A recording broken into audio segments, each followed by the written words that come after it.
ये हालात आपके सामने हैं आज, और इससे दोनों चीजें आप समझ सकते हैं।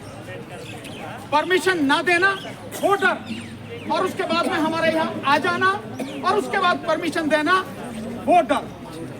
ये डर कर ही परमिशन दी गई है, आप समझ सकते हैं। और कल से इनका क्या हाल होगा उसका अंदाजा आप लगा सकते हैं। जब कल रानी झांसी रोड पर अंबेडकर भवन, जो बाबा साहब ने अपने पैसे से खरीद के समाज को दिया, उस अंबेडकर भवन से 10 बजे से ईवीएम के खिलाफ पैदल यात्रा दिल्ली में 10 दिन का पहला फेज हम शुरू करेंगे। जब इनकी क्या हालत होगी,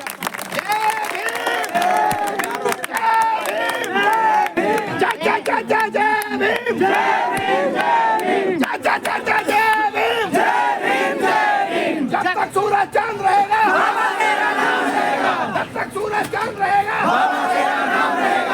1 2 3 4 1 2 3 4 1 2 3 4 1 2 3 4 भगवान बुद्ध की करना हो साथियों।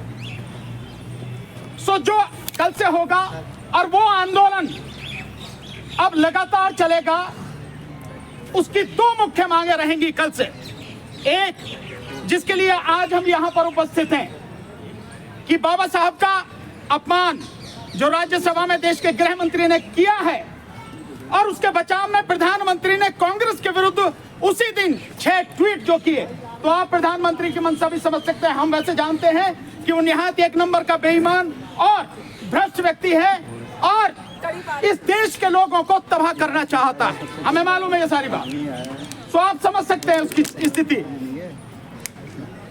तो एक ये रहेगा कि जो संसद परिसर में बाबा साहब की प्रतिमा थी, जिसको हटाया इन्होंने 3 जून 2024 को, यानी 4 को 2024 के लोकसभा चुनाव का रिजल्ट आना था, ठीक उससे 1 दिन पहले हटा दिया। चुपके से ही करते हैं, डरपोक लोग हैं, क्योंकि एक तो तड़ीपार और एक चौकीदार है, छटे हुए बेईमान हैं, दोनों चोर हैं। दोनों चोर नहीं डकैत है। आज की तारीख में तो बड़े तगड़े डकैत हैं।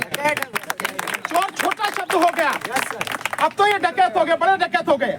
और उस डकैती को कंफर्म करने के लिए, उस डकैती को पक्का करने के लिए, और सीना चौड़ा के उस पे एक और मोहर लगा दी, जो जन प्रतिनिधित्व अधिनियम 1951 में बदलाव कर दिया, धारा 93(2) में, और कर दिया कि इलेक्शन कमीशन से कोई डॉक्यूमेंट अब किसी को नहीं मिलेगा। यानी चुनाव की जो पारदर्शिता होती है, वो खत्म कर, स्वतंत्रता, निष्पक्षता और पारदर्शिता, 3 बड़े पैमाने हैं जिससे चुनाव होता है, उसको खत्म कर दिया। तो ये सारी चीजें आपके सामने हैं। तो एक ये रहेगा कि उस प्रतिमा को उसी स्थान पर लगाया जाए, उसी सम्मान के साथ लगाया जाए, उसी भव्यता के साथ लगाया जाए, और उसके सामने अमित शाह और मोदी दोनों सर झुका के माफी मांगे और इस्तीफा दें। यह आंदोलन तब तक होगा, नंबर 1। नंबर 2, इस देश में बैलेट पेपर से चुनाव अब जब तक नहीं होगा, कल का आंदोलन उसी की शुरुआत है। पूरी ताकत से वो आंदोलन चलेगा साथी। इनकलाब जिंदाबाद, जिंदाबाद, जिंदाबाद, इनकलाब जिंदाबाद, जिंदाबाद, इनकलाब जिंदाबाद, जिंदाबाद, मोदी तेरी तानाशाही नहीं चलेगी, नहीं चलेगी, मोदी तेरी तानाशाही नहीं चलेगी, नहीं चलेगी, मोदी तेरी तानाशाही नहीं चलेगी, नहीं चलेगी। जय भीम, जय भीम, जय भीम, जय भीम, जय भीम, जय भीम। भारतीय संविधान जिंदाबाद, भारतीय संविधान जिंदाबाद, भारतीय संविधान जिंदाबाद, जिंदाबाद, भगवान बुद्ध की जय हो, भगवान बुद्ध की जय हो, भगवान बुद्ध की जय हो। तो साथियों, वो लड़ाई कल से शुरू होने जा रही है। मुझे पक्का विश्वास है आप में से कोई भी ऐसा नहीं होगा जो कल वहां नहीं पहुंचेगा। आज जब यहां हैं, कल आप पहुंचेंगे, मुझे पक्का विश्वास है। और ये लड़ाई हमें ही लड़नी है। आप देख चुके हैं, कोई पॉलिटिकल पार्टी इस लड़ाई को लड़ने को तैयार नहीं है। कोई पॉलिटिकल पार्टी सड़क पे आने को तैयार नहीं है। नहीं तो मोदी को 1 सेकंड भी चैन से नहीं बैठने देना था। जब से 2024 का चुनाव आया और सारी चीजें निकल के आई कि कितने बड़े पैमाने पर बेईमानी की है। 4 करोड़ 65 लाख से ज्यादा वोटें बढ़ा ली गई। हरियाणा में जो वोटें बढ़ाई गई वो 14 लाख वोटें, और महाराष्ट्र के चुनाव में 76 लाख वोटें। ये सारी चीजें हैं। इन सबसे इस देश की जनता पर असर पड़ रहा है। हमें इसी के लिए संघर्ष करना है साथियों। मोदी साहब माफी मांगो, माफी मांगो, माफी मांगो, मोदी साहब माफी मांगो, माफी मांगो, माफी मांगो। जय जय जय जय जय भीम, जय भीम, जय भीम। बाबा साहब का अपमान नहीं सहेंगे, बाबा साहब का अपमान नहीं सहेंगे, बाबा साहब का अपमान नहीं सहेंगे, नहीं सहेंगे। जय जय जय जय जय भीम, जय भीम, जय भीम। मोदी साहब माफी मांगो, माफी मांगो, माफी मांगो। बड़ी बार माफी मांगो, माफी मांगो, माफी मांगो। प्रधानमंत्री इस्तीफा दो, प्रधानमंत्री इस्तीफा दो, प्रधानमंत्री इस्तीफा दो, प्रधानमंत्री इस्तीफा दो। थैंक यू साथियों। साथियों, उम्रदराज लोग हैं जिन्होंने मान्यवर साहब काशीराम जी के मिशन में काम किया है, जिन्होंने कैडर लिया है, वो जानते हैं हमारी लड़ाई किससे है, कौन है इस देश का असली दुश्मन, और दुश्मन से टक्कर लेने की पहल कौन कर सकता है, आप सब जानते हैं। और आप जानते हैं वो कह के गए हैं ये लड़ाई हम ही को लड़नी है। बाबा साहब कह के गए हम ही को लड़नी है, तो हम ही लड़ेंगे। और ये लड़ाई आज इसकी शुरुआत समझ रहे हो, कल से तो प्रॉपर तरीके से इसकी शुरुआत होगी साथियों। और ये लड़ाई अब जब तक चलेगी जब तक इस देश में ये व्यवस्था ठीक नहीं होगी, और जब तक ये जो लुटेरे बैठे हैं, ये जो कातिल बैठे हैं सत्ता में, इनको उखाड़ के नहीं फेंक दिया जाएगा। वो बेईमानी करके जो यहाँ तक पहुंचे हैं और उस सत्ता के नशे में चूर उनका अहंकार इतना बढ़ चुका है कि देश के करोड़ों लोगों के मुक्तिदाता, इस देश की तमाम महिलाओं के मुक्तिदाता, SC, ST, OBC, इस पूरे शूद्र समाज के मुक्तिदाता बाबा साहब डॉक्टर अंबेडकर, महान विधिवेत्ता, महान वित्त विशेषज्ञ और महान सामाजिक बदलाव करने वाले महान नेता और संविधान के निर्माता महानायक बोधिसत्व बाबा साहब डॉक्टर अंबेडकर का अपमान करने तक वो पहुंच गया। अमित शाह भगवान की बात कर रहे, कहां थे तेरे भगवान? इस देश में तो भगवानों की कोई कमी नहीं थी।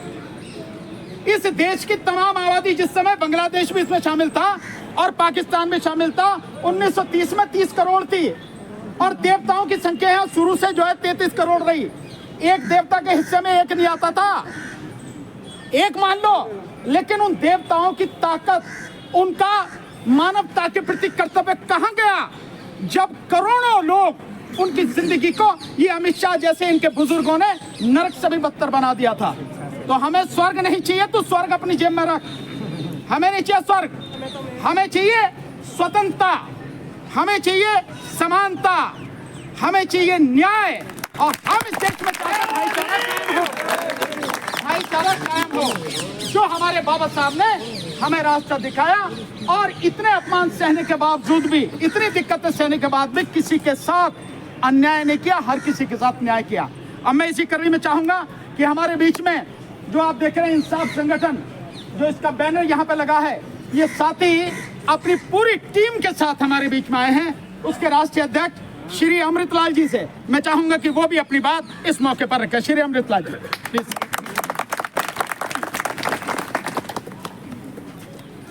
साथियों, मैं लंबी बात नहीं करूंगा, लेकिन एक पते की बात करूंगा। इस देश के मालिक हम लोग हैं, नागरिक इसके मालिक हैं, और ये जिनको आप तड़ी पार कह रहे थे, या मोदी हैं, या जितने भी हमने नेता बना रखे हैं, ये सारे हमारे नौकर हैं। इनको हमने एक खास काम करने के लिए भेजा है। यदि ये खास काम ना करें तो इनकी बदलने की जिम्मेदारी भी हमारी है। तो ये जो देश बदलना है, देश कैसा बनाना है, ये जिम्मेदारी हमारी है। और ये जिम्मेदारी है में हम फेल क्यों हो रहे हैं, कमज़ोर क्यों पड़ रहे हैं? इसके लिए जहाँ पे लड़ाई, मैं समझता हूँ कि दो तरह से लड़ाई है। एक तो जिनको हमने जिम्मेदारी दी है वो जिम्मेदारी नहीं निभा रहे हैं, एक तो वो लड़ाई है। एक हमारी अपनी जिम्मेदारी कमज़ोर क्यों हो रही है, एक वो भी लड़ाई है।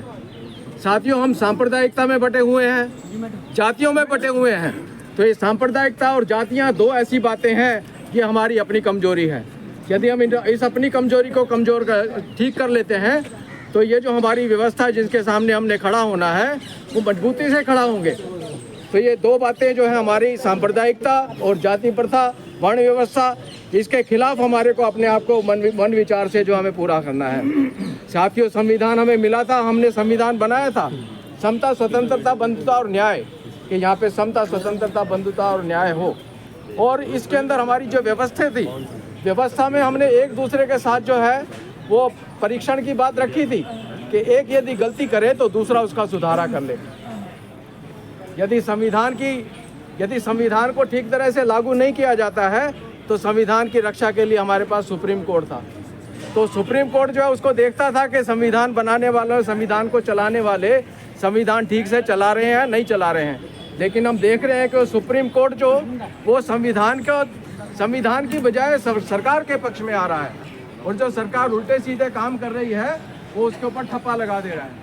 और जब हमने हमारे जो राजा, हमने जो अपने शक्ति जिस तरह से उसको अख्तियार करना था, चुनाव आयोग के थ्रू हमने जो है अपना नुमाइंदे चुनने थे, प्रतिनिधि चुनना था, वो चुनाव आयोग भी जो है वो मनमानी कर रहा है, सरकार की मनमानी कर रहा है, सरकार के हिसाब से काम कर रहा है। वो चुनाव आयोग जो है वो हमारा नौकर है, वो नौकर भी जो है नाफरमानी कर रहा है।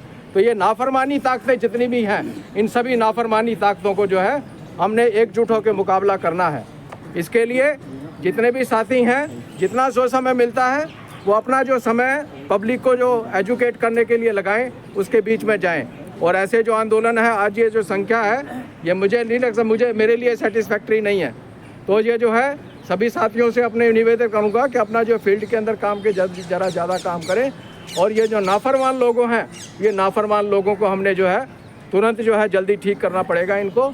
ये ऐसा एक जो है एक समाज के अंदर एक डर का माहौल पैदा किया जा रहा है कि मनुस्मृति आ जाएगी। ठीक बात है, मनुस्मृति के खिलाफ हमें डरना है, लेकिन मैं ये कहता हूँ कि पिछले जो हमारे फोर फादर थे, हमारे दादा परदादा थे, ये जो मनुस्मृति जो है वो 10वीं शताब्दी में लिखी गई होगी, तब से आज तक लागू नहीं हुई है।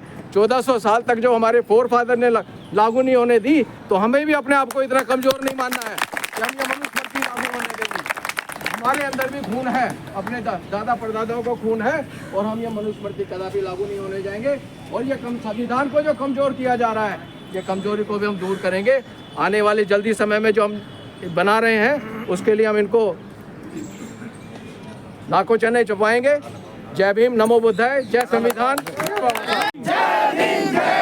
अमित शाह माफी मांगो, अमित शाह माफी मांगो, संविधान के दायरे माफी मांगो, संविधान का अपमान नहीं सहेंगे, संविधान का अपमान, संविधान का अपमान, अमित शाह माफी मांगो।